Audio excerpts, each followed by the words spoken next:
So it's remarkable in the Bible how when God enters into a covenant with his people Israel, it's almost as though he has entered into a marital style covenant with them.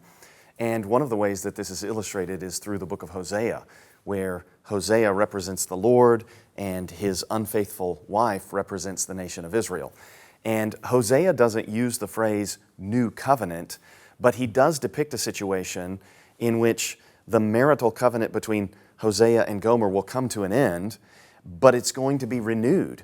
And he doesn't come out and say God is going to make a new covenant, but Jeremiah, who followed Hosea, he comes out and says God is going to make a new covenant with his people.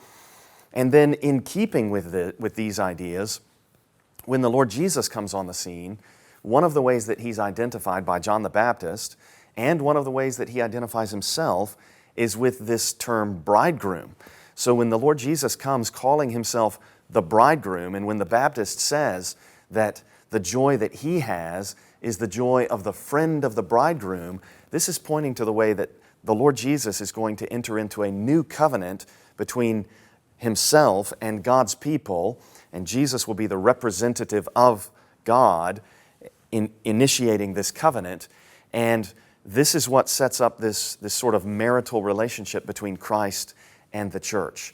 And so believers today, we are united with Christ by faith, and it's also as though we are joined to Christ in this marital new covenant, so that Christ is our anticipated bridegroom, and we are his faithful church, his faithful people, made faithful by him, cleansed by him because of his death and resurrection. And it's almost as though these things have been set in motion, but they haven't yet been consummated. So in Revelation 19, there's reference made to the wedding feast of the Lamb. And it really sets up a scenario where the relationship between Christ and his people is going to come to its fullness of enjoyment and to its full consummation when Christ returns.